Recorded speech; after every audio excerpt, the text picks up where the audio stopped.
Welcome to the start of my new series about the patches shipped with Yuhi's soft synth Zebra. Those of you who know my series about the soft synth Bamboozle will already know it. There are some certain advantages in analyzing factory presets. It's a good way to learn about the VST's functionalities. It's more fun than just studying the manual. It's far more efficient than just fiddling around with a VST, and it spurs our creativity in designing sounds of our own. Well, no more chatting around, let's go for it. Today I'm going to talk about the patch HS Bamboozle. We find it in the subdirectory Leaders, where it is the very first patch on the list.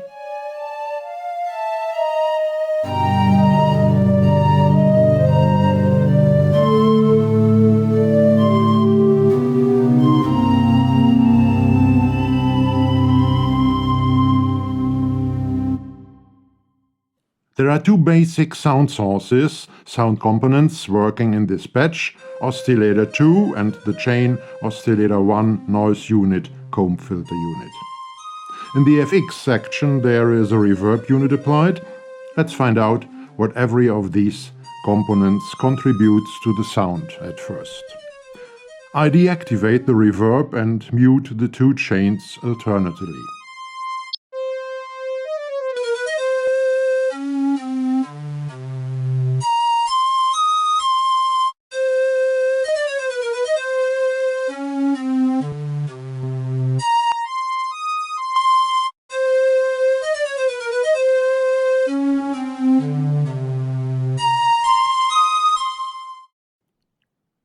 Well, Oscillator 2 then. Oscillator 2 delivers a kind of a saw wave, as the spectrum and the waveform shows, but there are some phasing effects going on.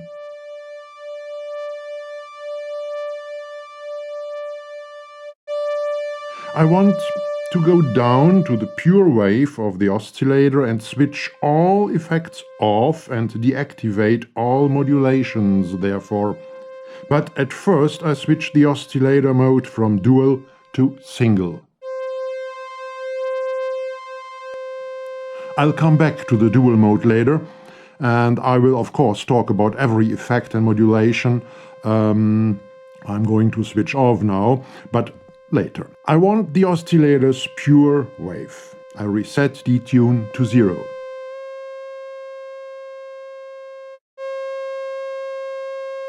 Let's quickly jump back to the dual mode to listen to the non-detuned version. But alas, what's happened to the tuning? I go to the oscillator's mixer panel and switch the width knob to 0 to reduce the stereo separation of the stacked oscillator. Well, of course it doesn't help. The detuning sustains just without stereo separation. There must be some modulation going on. I switch through the oscillator's panels, phase sync and oscillator FX and mixer, but I cannot discover any modulation. So let me check the Modulation Matrix section of the VST. And indeed, the Modulation Mixer 1 is messing around with the tuning. I switch it off.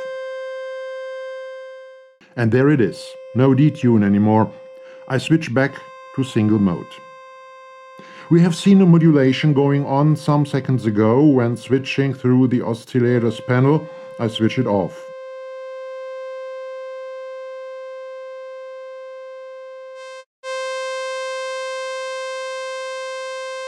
I go to envelope 1, the volume envelope, and turn sustain up to have a better view on the spectrum and the wave.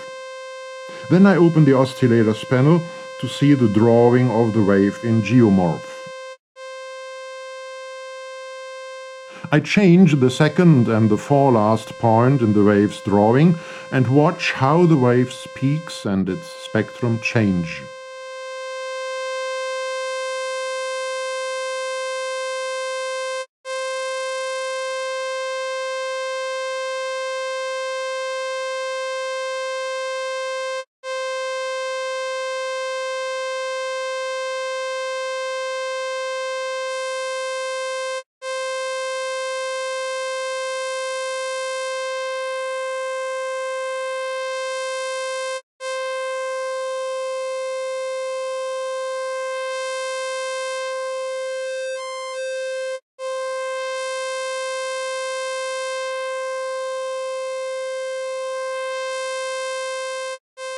Bending the peaks of the saw makes the sound less brilliant by taking away the highest partials of the spectrum.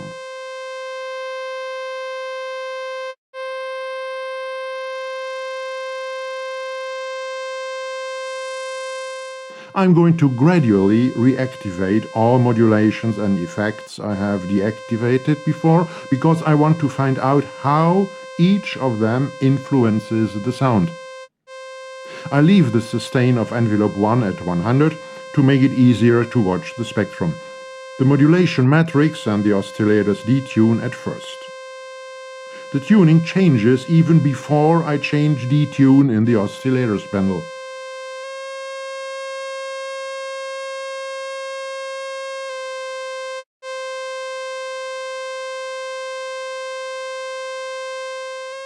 Well, of course it does. The amount knob in the matrix panel is set to plus 100. I reset the knob by double-clicking and get the correct tuning.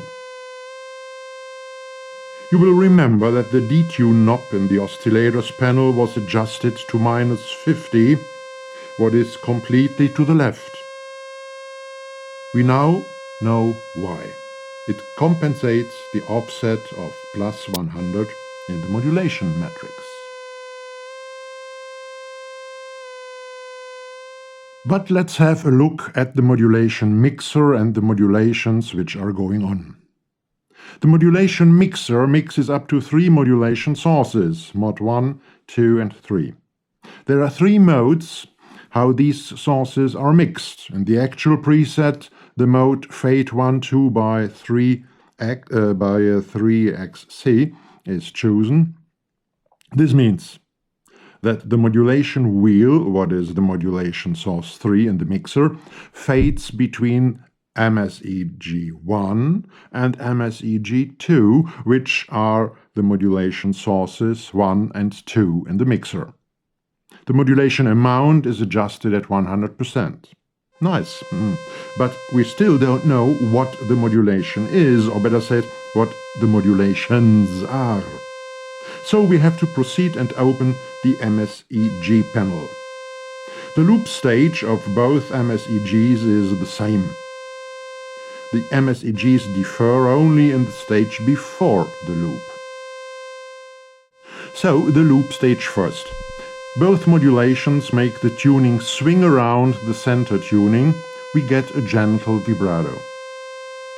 You hear it and you can watch the partials swing at the higher end of the spectrum. I switch the modulation on and off to make it even more perceivable. MSEG2 creates a kind of frequency swing in at the beginning of a note before the loop starts, whereas MSEG1 doesn't have any bigger frequency changes before the loop. I change between both modulations using the modulation wheel of a controller keyboard.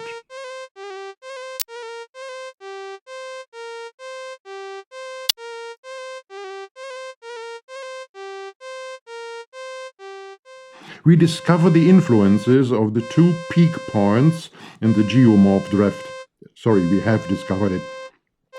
Moving them inwards a bit makes the sound less brilliant, mutes some of the higher partials in the spectrum. Moving them outwards has the opposite effect. But when I try to make the sound even less bright, less brilliant using this method, I fail. The sound loses brightness, but it gets a completely different sound with a spectrum of a remarkably different structure.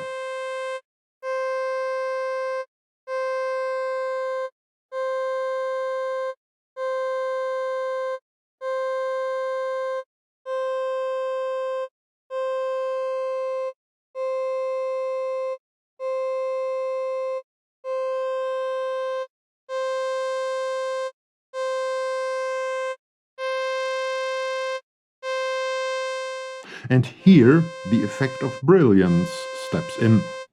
Let's go back to the oscillators panel and switch to the oscillator effects. Changing the amount of brilliance changes the brightness, the brilliance, but not the basic character of the sound.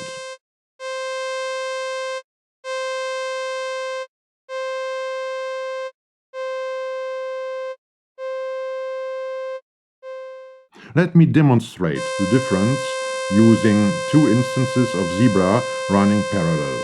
I'll show it 2 times. You always see the spectrum and the wave of both, the changing of the Brilliance fx and the changing of the wave drawing.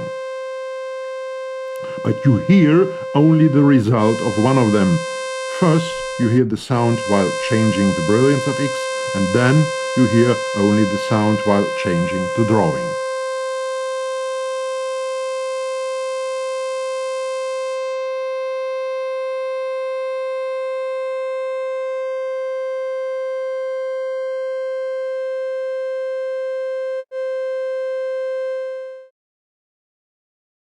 Well, I'll reactivate the dual mode and reset Detune and the modulation mix back to 0 for a moment.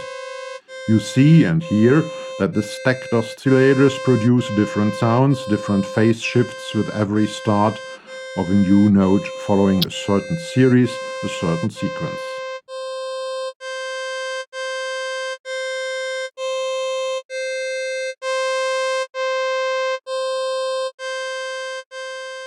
This behavior is even better noticeable with the stereo separation of the 0 detuned stacked oscillators set to 0.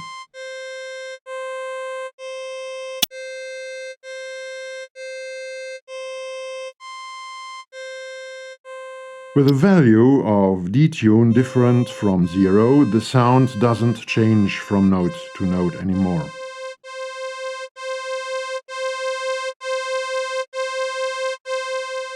And now, at least, we know the reason why the preset uses the detune knob in the oscillator panel and compensates the detuning again in the modulation matrix. We get the full and wide sound of the detuned dual stacked oscillator 2 without this oscillator being out of tune with oscillator 1 and without the dual stacked oscillator producing a terribly disharmonic interval. The disharmony vibrates only according to the drawn MSEG 1 and 2 curves. I demonstrate this using the free empty MSEG 4 for my experiment. I turn the modulation wheel completely to this MSEG 4 and start drawing.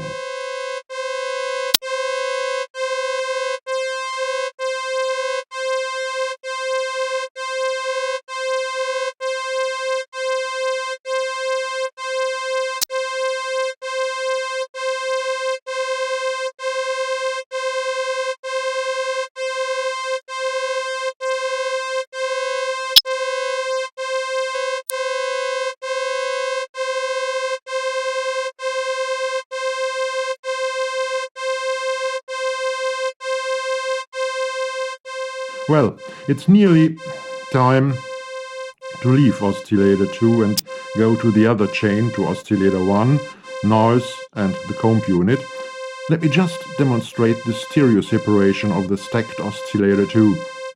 I use only the spectrum view of the signal analyzer and zoom in to one of the partials of the spectrum.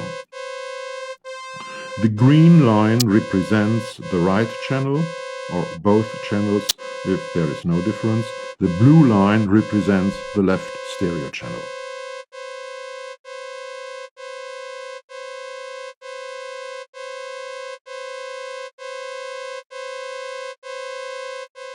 Okay, oscillator 1 now. I mute oscillator 2 and unmute the chain oscillator 1, noise, comb 1. I deactivate noise and the comb filter and switch to the oscillator's lower panel.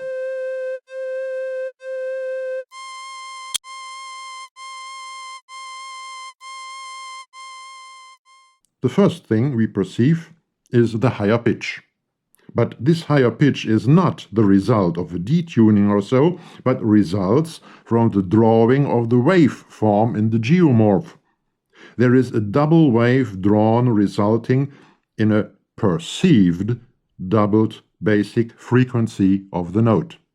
But, as the spectra show, it is not the fundamental, not the basic frequency what is doubled, and indeed no frequency at all is doubled. There is just a change in the amplitudes of the partials.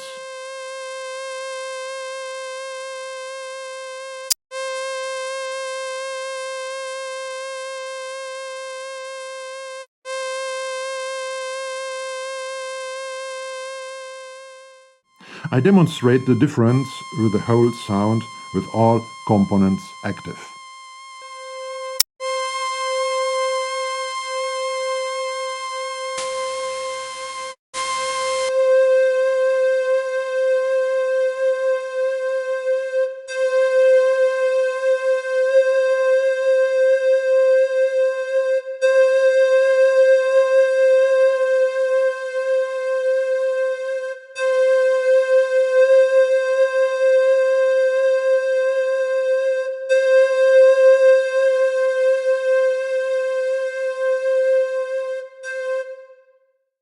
The difference is very small, nearly not perceivable at all. I deactivate the comp unit, and the difference is back again.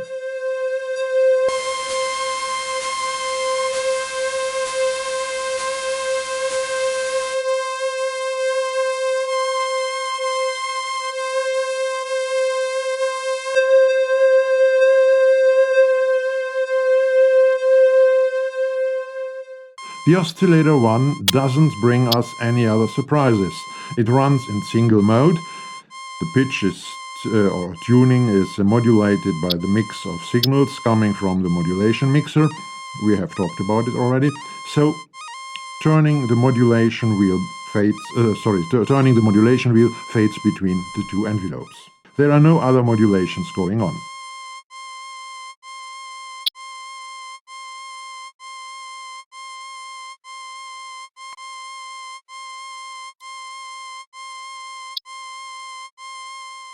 So let me unveil the mystery of the perceived doubled frequency, perceived with Oscillator 1 running without the comp unit, but nearly not perceived with the comp unit active. To do so, I skip the noise unit and talk about the comb filter at first. I will return to the noise unit later, of course. Besides a lot of other changes, the frequency of the note seems to go down to half of its former value at once after reactivating the comb filter unit. Well, it doesn't. The pitch changes because of the changed amplitudes of the single frequencies, the partials, which are part of the sound. Please watch the spectrum.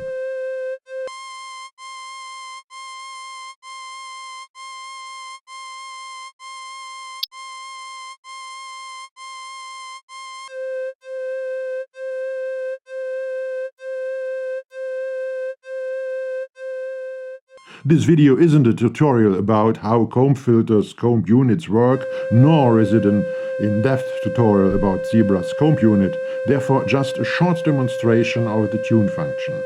Please watch and listen what happens when I turn the tune knob up and down.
Before I give at least some basic explanations, please notice that the tuning is, again, modulated by our well-known modulation mix with the modulation wheel fading between the two modulating MSEGs.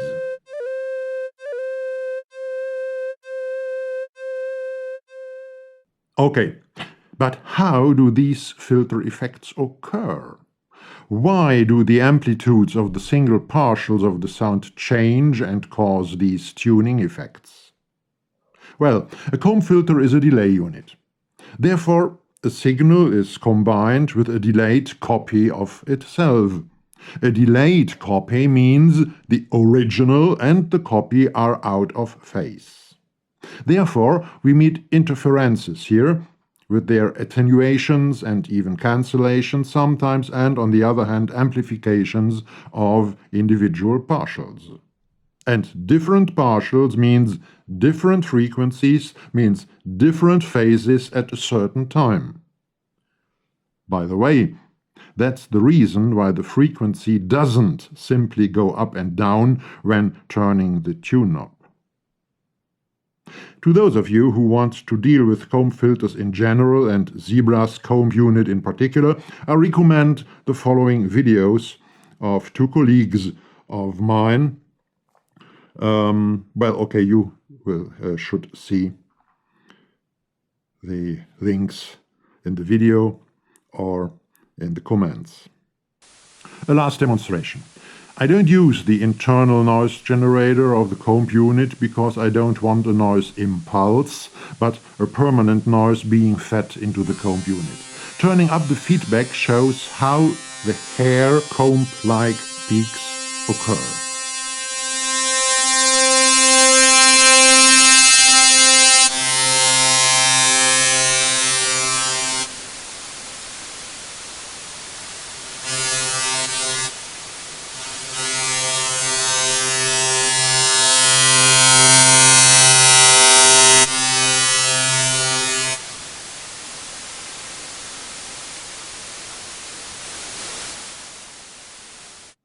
So, what about the mysterious perceived or not perceived doubled frequency?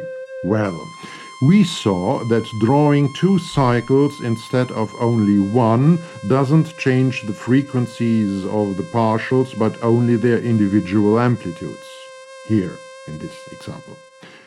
And here we are.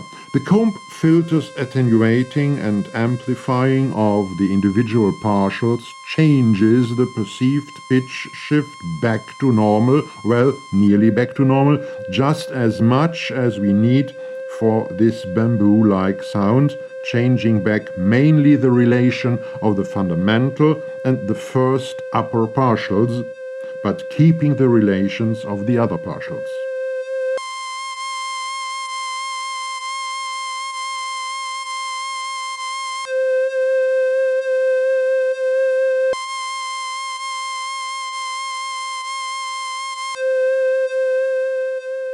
I can't help doing a little bit of tweaking. I just changed the mode of the comb filter unit. With split and with dissonant, I get some, let's say, wind ensemble or even a bit orchestral sounds.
And some last experiments with the comb unit. I am going to change the feedback and the amount, how much the higher frequencies in the spectrum are damped. Here I could change the envelope too, which modulates the damp parameter, but not today. There may be a video only about the comb unit on my other channel, VSTs in Depth, sometime.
What about distortion and keyscale? Well, the small amount of distortion reduces the sweetness of the sound a bit.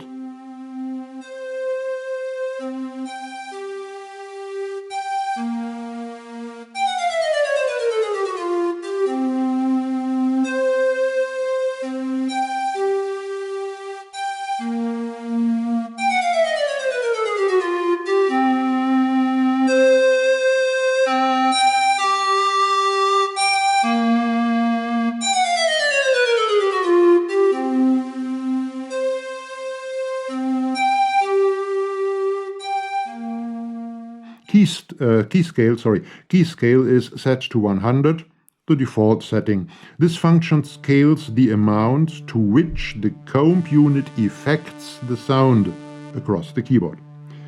I reduce keyscale and play some notes, switching the comb unit on and off.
Changing the amount of key follow while playing a note results in some interesting effects, from flanger to birdcage.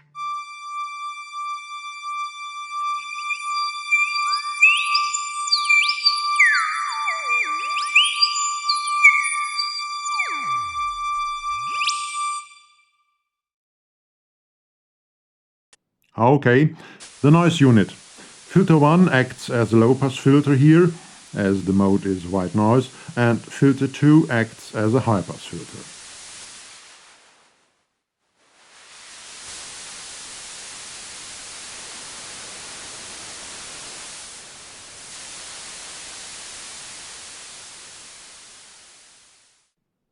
The volume, the output, is modulated by envelope 2 with a little bit of a tack and a short decay. The sustain of envelope 2 is at 0. You may be puzzled for a moment when you discover that the noise doesn't vanish completely after the short decay. Well, envelope 1 is the main volume envelope for the chain oscillator 1, noise 1 and comb 1. Therefore, the short decay of envelope 2 makes the volume of the noise fall back to that level which is actually at the output, according to the stage of envelope 1.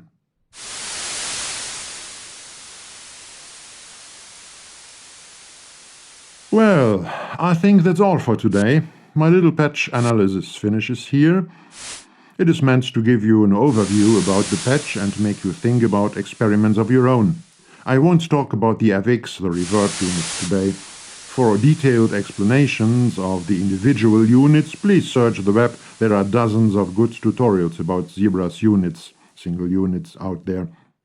And perhaps you would like to visit my other channel, VSTs in Depth. There is a place for very detailed explanations of VSTs and their functionality. There isn't anything about Zebra so far. Today we have July 2016, but there will be. You can download all drawings and graphs, like always, from my website www.rofil-medianet, of course for free. And there is also a forum there, the Deep Sound Divers Coffee House, where you can discuss my videos or just get some additional information. Thank you for watching. Please consider liking, sharing and subscribing. And if you really like this video, please think about donating a little to help me making more videos like this one. Have a great day and a good time. Rolf.